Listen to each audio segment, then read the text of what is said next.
Welcome, ladies and gentlemen. So, the Rings of Power, Lord of the Rings, the Rings of Power.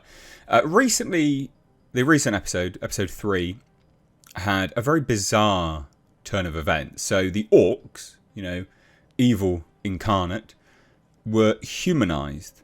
They were depicted to have families, babies, just good old Orc family men looking for a good old place to settle down where they can just be alone. Very bizarre. Now, it is important to note that Tolkien did state in a letter, allegedly, to Mrs. Mumby, that there must be Orc females. But in any of the literary canon, they've never been depicted or shown. This was just in a passing letter. So, although he said that there must be, he's never included it in a way. And now the showrunners are coming out and defending the decision to humanize the Orcs. Evil incarnate. Good times. Shall we have a look? Yes, we shall. So, Rings of Power showrunners defend the decision to humanize the Orcs. We feel like this goes straight back to Tolkien. Ah, okay. Well, shall we see if they reference this letter? Perchance? Shall we have a look? So, in the opinion of the Lord of the Rings of Power showrunners, their Season 2 decision to humanise the Dark Lord's Orc armies is far from controversial, because not only does the change provide better opportunities for storytelling, but it also falls directly in line with Tolkien's writings. Okay, I mean, it doesn't really introduce better opportunities for storytelling. I mean, if you're a good writer, you should be able to just tell stories, to be fair. So, says here, as seen in the series' third, and currently latest episode, The Eagle and the Scepter, rather than being portrayed as the cruel species depicted by J.R.R. Tolkien himself, quote, the Orcs hated everybody and everything, and particularly the orderly and prosperous. That is quite literally what Tolkien wrote in The Hobbit. The Orcs in the Rings of Power are instead shown as brutal but oppressed foot soldiers. They're just oppressed. Their lives concerned not just with war and pillaging, but also achieving a future where their families can exist as more than tools for Lord Sauron to use in service of his ambitions. Good times. Great. Love it. Can't. Just the best thing ever. And here's some. Here's what they say in the episode, because presumably you're not, stupid like I am and watched it. So I'll recite it for you. The preparations are nearly complete, Lord Father. An orc by the name of Gloog at one point tells Adar, but we are safe here. We have a home. Must we go to war again? You told me Sauron was dead. Let us leave him that way. Trust me, Adar said. My son, when I tell you that we will never truly be safe until we've made certain Sauron is no more.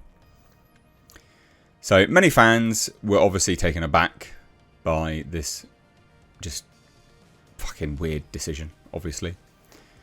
And just furthermore, it's important to note, quite literally, this individual here is this is an orc woman holding an orc baby, which this chapo then goes and holds. So you're like, what? Okay then. Really bizarre. Anyway.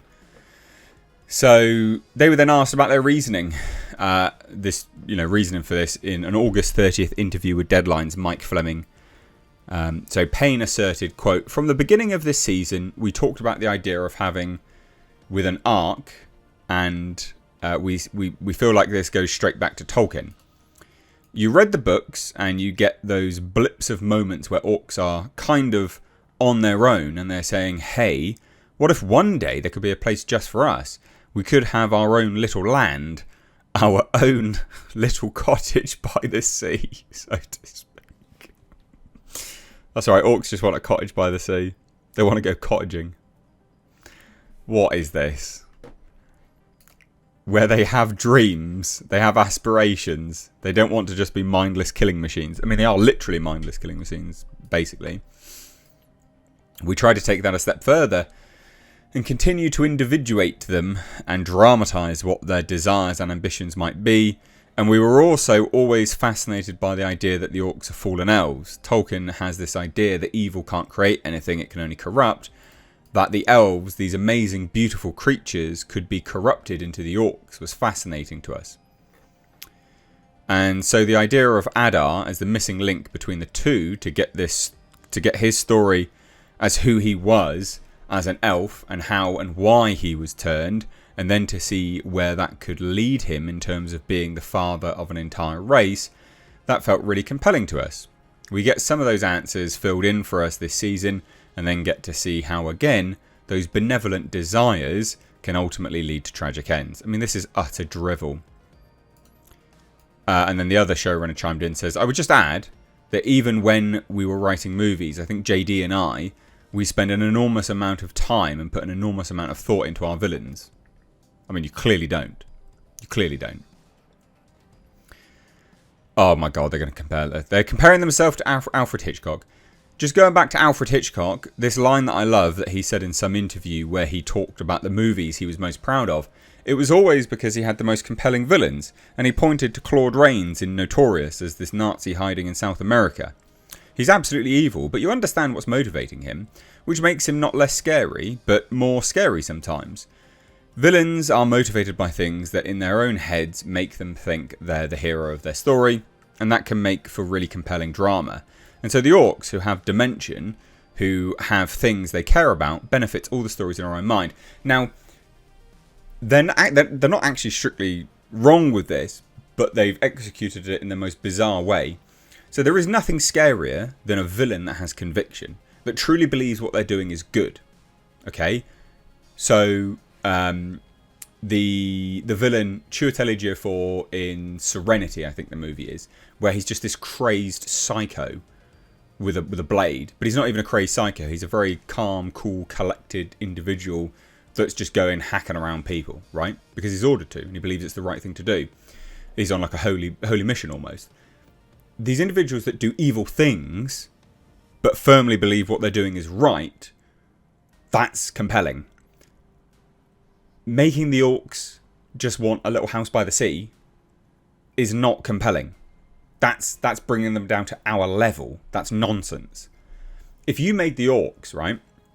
If you said, all orcs, you know, they want to go murder all men in Middle Earth because they want to take their land, right? And that's where they feel they can be safe. That brings it at least sort of into that dimension of compelling villain with conviction, doing evil things because they believe that their own ends justify the means. But the way they've done it is nonsense. They're like, can we please stay here so we can just have a good home? Like, that's lame. How don't you understand this? Like, that's ridiculous. How were these clowns given the biggest budget of all time? Seriously, how? Anyway, there's not much more to it than that. I just thought that was utterly hilarious. So, yeah, the orcs are humans, and they just want to build a cottage by the sea, apparently.